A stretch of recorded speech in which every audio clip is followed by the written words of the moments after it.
Among the British crown jewels rests a tiara that seems to have been tailor-made for a Princess of Wales.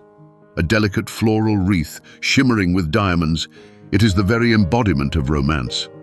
Yet there's an inexplicable peculiarity. Neither Kate nor Meghan, nor even Princess Diana, has ever worn this exquisite piece. Is it merely a coincidence, or does a mystery shroud its obscurity, one the royal family prefers to keep under wraps? Today, we'll try to unravel why the most delicate royal tiara, the Strathmore Rose, has remained a beautiful, elusive spectre for nearly 100 years. Let us journey back to 1923. The world, barely recovering from the lingering scars of the First World War, eagerly inhaled the air of newfound freedom. It was the era of jazz and Art Deco, of bobbed hair and bold manners, a time when old aristocratic restraint gave way to the thunderous roar of sweeping change. And in the very heart of this storm, in London, an event was preparing to become a symbol of hope and monarchical revival: the wedding of King George V's second son, Prince Albert, the Duke of York. His chosen bride was Lady Elizabeth Bowes-Lyon, daughter of a Scottish aristocrat, the Earl of Strathmore. She was not a princess by birth, but her charm and vibrant intellect captivated not only the shy prince, but the entire nation. Their union was a love match, a rarity for its time, yet no one could have imagined the destiny awaiting this couple. In those days, the throne was destined for Albert's elder brother, the charismatic David, the Prince of Wales. Albert and Elizabeth prepared for a life that, while public, would remain in the shadow of the crown. For the bride's father, Claude Bowes-Lyon, the 14th Earl of Strathmore, this wedding was a moment of immense pride. He wanted his daughter, as she entered the royal family, to possess something truly special. Not just another jewel from a lavish dowry, but a symbol of paternal love and a poignant reminder of her roots. The gift had to be more than luxurious. It had to be personal, reflecting Elizabeth's own tenderness and youth. The Earl's choice did not fall on the grand creations of Garrard or Cartier, but on a more modest, yet highly respected London jewellery house, Catchpole and Williams.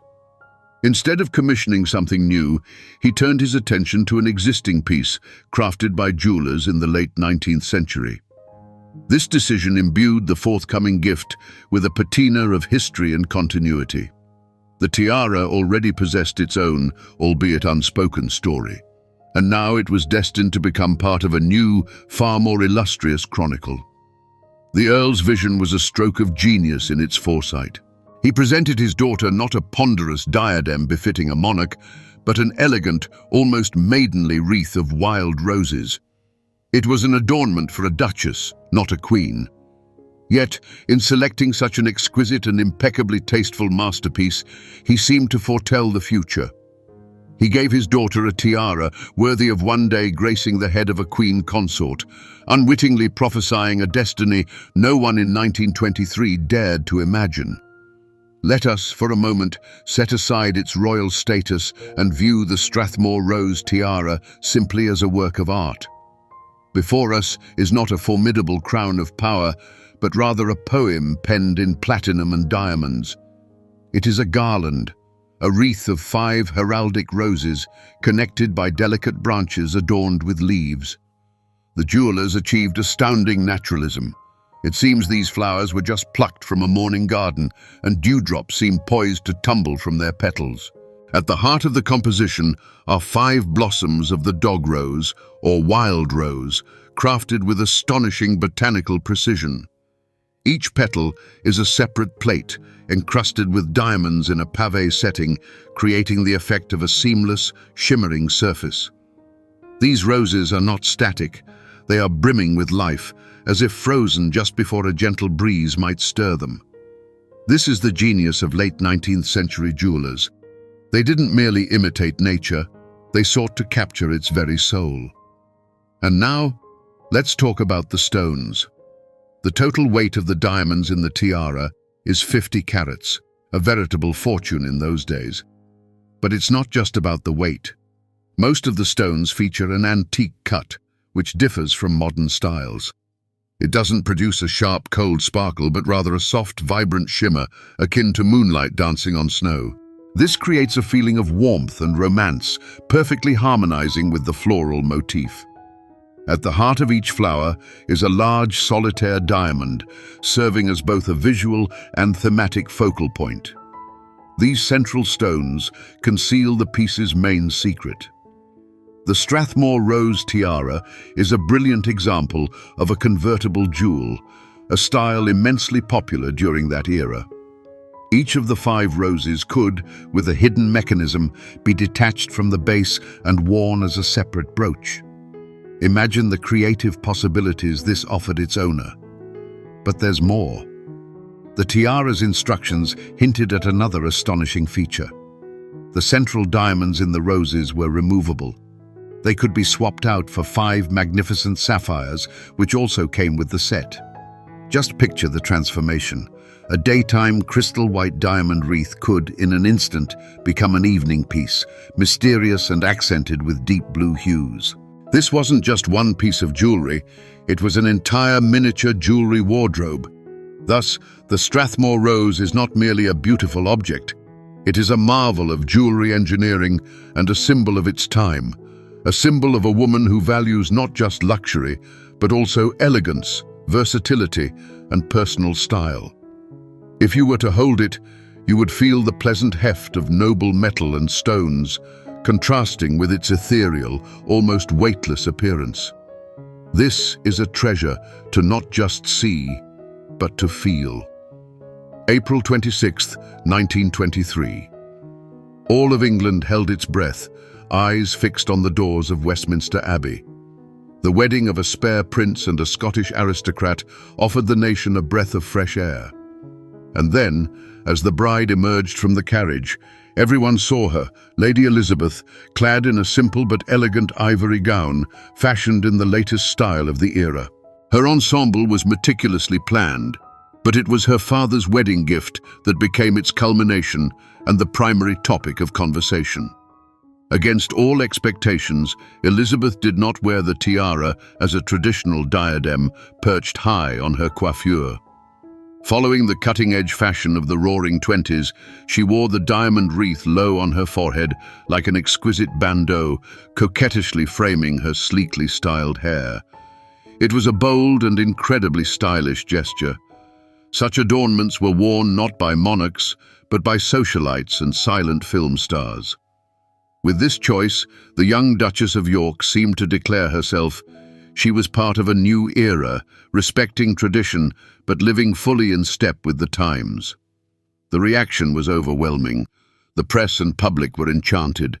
Newspapers vied to describe the delicate floral pattern that so suited the young bride, highlighting her freshness and natural charm. There was nothing of prim palace pomp in this look. On the contrary, the tiara, a gift from her father and worn in such a modern way, perfectly fit the image of a people's duchess and the love story that the entire country followed with fond admiration. This was more than just a successful fashion statement. It was a moment when a piece of jewelry became a symbol of a new, more open and humane monarchy, one that Elizabeth unwittingly began to embody. Unlike formidable state regalia, the Strathmore Rose spoke not of power, but of love, family, and continuity. It was a personal treasure displayed for all to see, and this was captivating. On that day, April 26th, something more profound transpired than a mere display of an expensive gift. The rose tiara ceased to be an anonymous creation from Catchpole and Williams. It gained a name, a soul, and a legend. It was its first and most resounding triumph, the moment a beautiful trinket transformed into a historical artifact, forever linked to the birth of a new royal icon. In the years that followed, up until the mid-1930s, the Strathmore Rose tiara enjoyed its golden age. It became one of the young Duchess of York's most cherished jewels. Elizabeth wore it with her characteristic taste and daring, making it almost her signature piece. At official receptions, banquets and balls, where protocol demanded a diadem, she often chose her father's gift. And each time, she wore it uniquely, but always in that fashionable manner, low on her forehead, like a precious bandeau. It is in this very tiara that she is immortalized in a famous series of portraits taken by photographer Cecil Beaton in the late 1920s. In these images, imbued with romantic haze and soft light, Elizabeth appears almost ethereal. The diamond roses, encircling her brow, paired with long strands of pearls, transformed her not just into a member of the royal family, but into a character from a fairy tale. These photographs circulated worldwide and forever solidified her image as a gentle, feminine, and incredibly charming aristocrat. The tiara became an integral part of that persona. For Elizabeth herself, this piece of jewelry was more than just a fashionable accessory. It was an unbreakable link to her father, to her home, to her Scottish roots. It was a symbol of her happy early years of marriage, when the burden of the crown seemed distant and improbable. She wore the tiara during years filled with love, hope, and relative freedom. One can surmise that this diamond wreath was a kind of talisman for her, a reminder of the life she led before history took its sharp and irreversible turn. But in 1936, the idyll shattered. King Edward VIII abdicated the throne for the love of the divorced American Wallis Simpson. Elizabeth's husband, the shy and unprepared Duke of York, ascended the throne as George VI, and she herself, overnight, became the Queen Consort of Great Britain. This event changed absolutely everything. With her new, immensely weighty status came a new image. Now, Elizabeth had to embody not romance and fashion, but stability, majesty, and the monarchy's indestructibility in the face of an impending war. Her wardrobe became more austere and her jewels more imposing. The delicate, almost maidenly wreath of roses no longer suited the image of a monarch's consort, the mother of a future queen. Moreover, fashion had relentlessly moved forward. The bandeau style that dominated the 20s was hopelessly outdated by the late 30s. Tiaras once again began to be worn high on the coiffure, like crowns. And for this role, the Strathmore Rose, with its flexible and lightweight construction, simply wasn't suitable.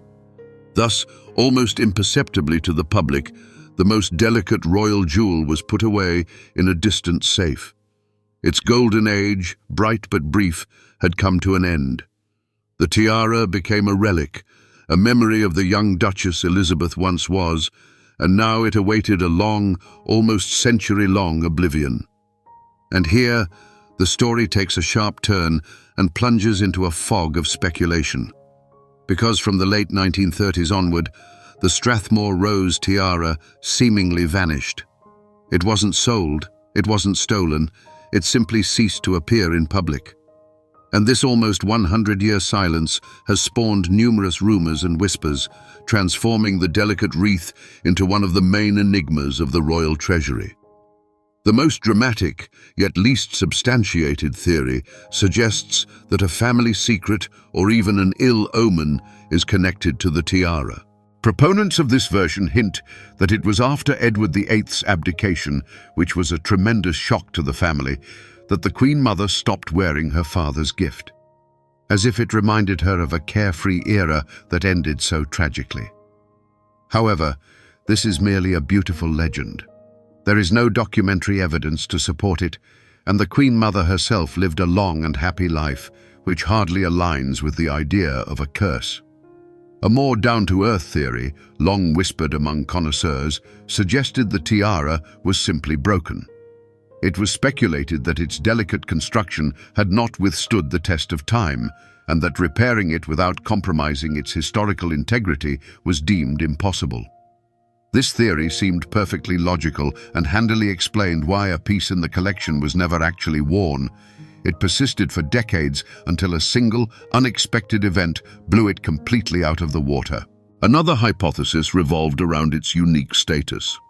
Unlike many other tiaras that eventually entered the Crown's principal collection, the Strathmore Rose tiara was a deeply personal gift, a father's offering to his daughter. Perhaps the Queen Mother regarded it as her private property and stipulated specific restrictions on its use in her will. She might have bequeathed it to someone outside the main line of succession, or simply wished for it to remain a cherished relic rather than a working piece of jewelry. It is an enchanting notion, but again, it is merely speculation, wholly unsupported by concrete evidence. In truth, as is so often the case, the reality proved far more prosaic, stripped of any mystique. The tiara's central scandal, if you can call it that, lies in its very design. It was crafted to be worn low on the forehead, a la the Roaring Twenties style.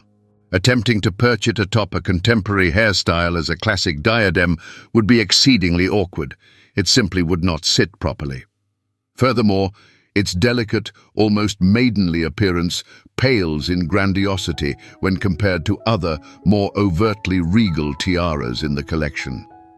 And so, the shadows and whispers surrounding the Strathmore Rose tiara tell no tale of crime or curses.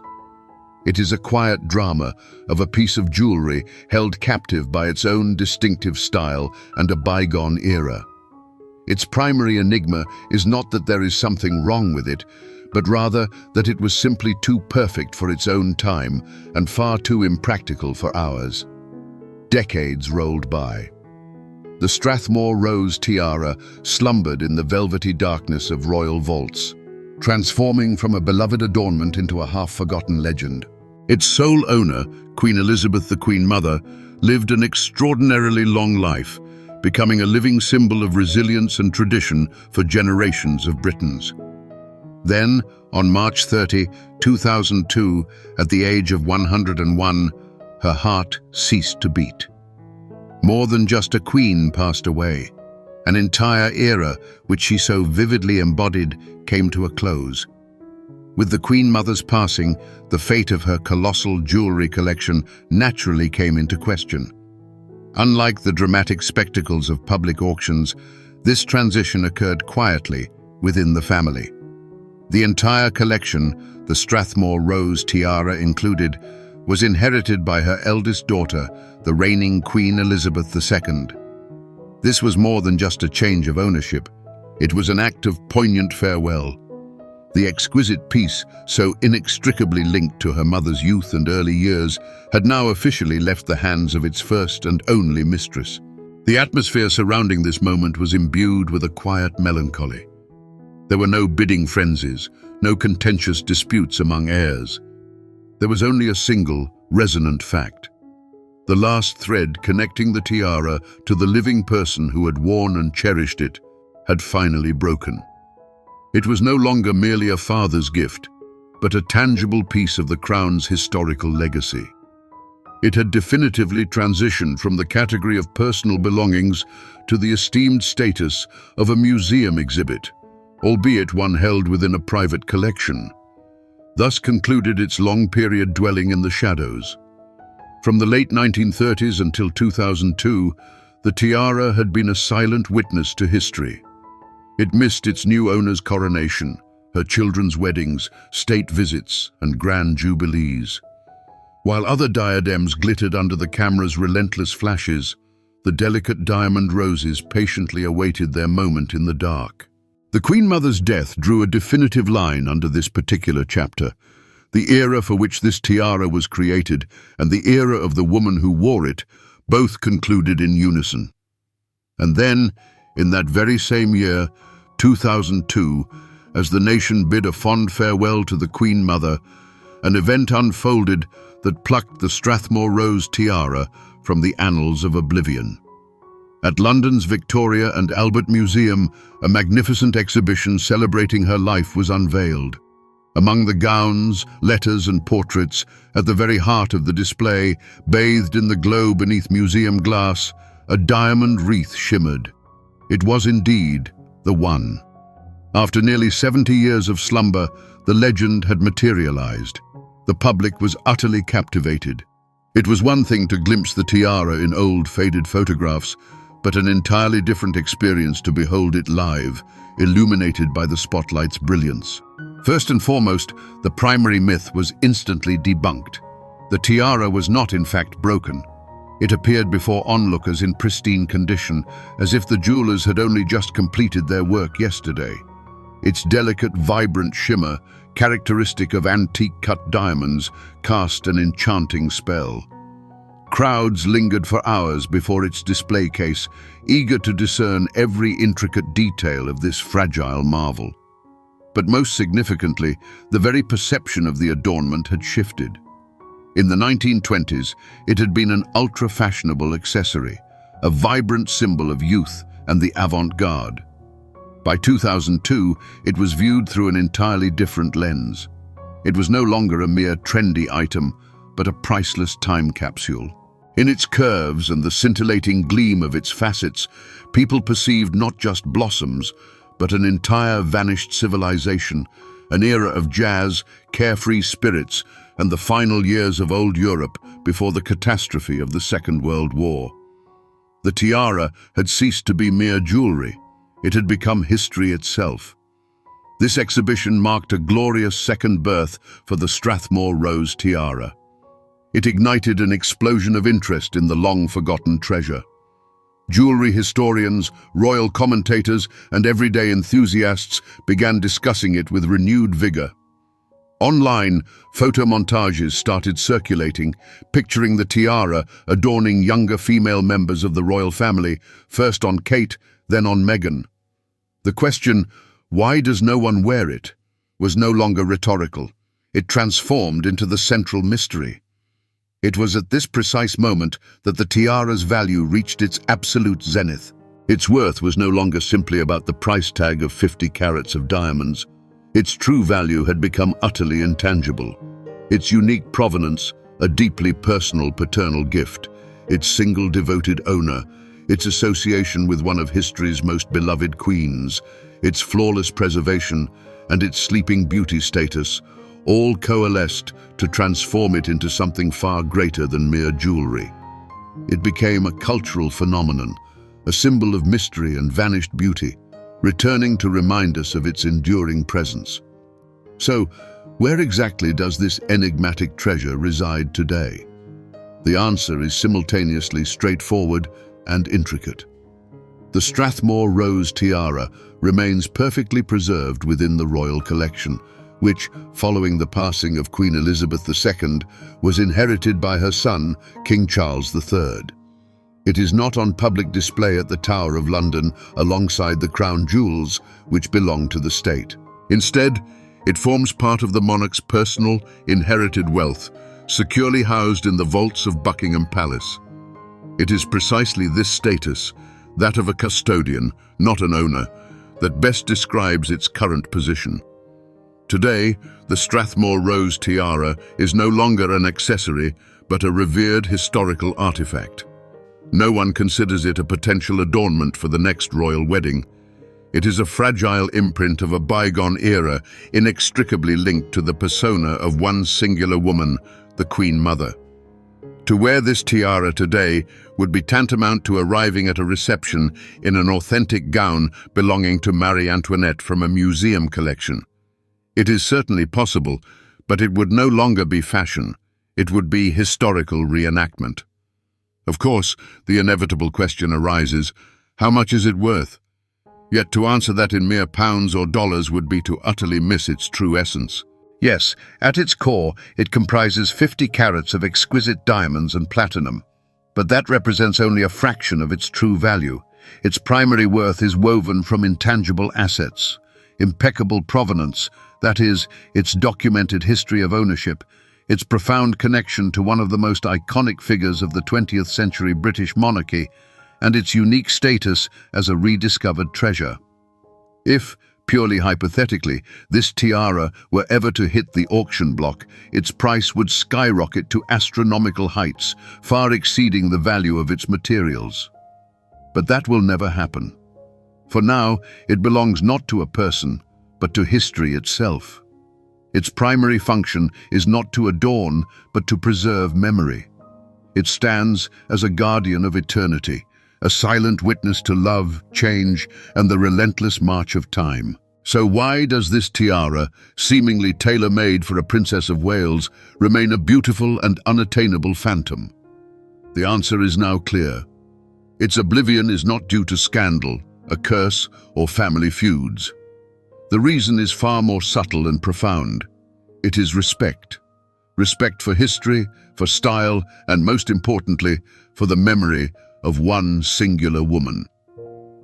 The Strathmore Rose tiara became so intrinsically woven into the image of the young Elizabeth Bowes-Lyon that it became an inseparable part of her. To wear it today would not merely be to don a piece of jewelry, but to try on someone else's destiny. And therein lies the core conclusion of our investigation. A magnificent piece of jewelry is not simply the sum of its carats and a master craftsman's intricate work. It is the physical embodiment of a human life. The story of the Strathmore Rose tiara is a tale of a daughter's love for her father, a narrative of carefree youth interrupted by duty, the chronicle of an entire era that gave way to another, more austere one. Each diamond in this wreath holds the shimmering reflection of 1920s ballroom candles, and its long confinement in a vault echoes the great upheavals that reshaped the world. This tiara is a mute witness. It saw the shy smile of a bride entering the royal family and felt itself being tucked away in a jewelry box when that same bride became queen and donned a heavier crown, both literally and figuratively. It is a living chronicle of the transition from personal happiness to national responsibility. And it is precisely why it cannot simply be handed down for wear. Perhaps this is its highest purpose. Not to sparkle at 21st century receptions, but to remain an untouched time capsule. A reminder that behind the glitter of monarchy always lie deeply personal, human stories. It does not need to be worn because its history already speaks louder than any social whisper. This is why the Strathmore Rose tiara will forever remain a legend. These are flowers that will never wither because they will never again be plucked. They are frozen in their perfect diamond bloom, proving to us a simple truth. Some masterpieces are so exquisitely beautiful that they are destined to belong not to people, but to eternity.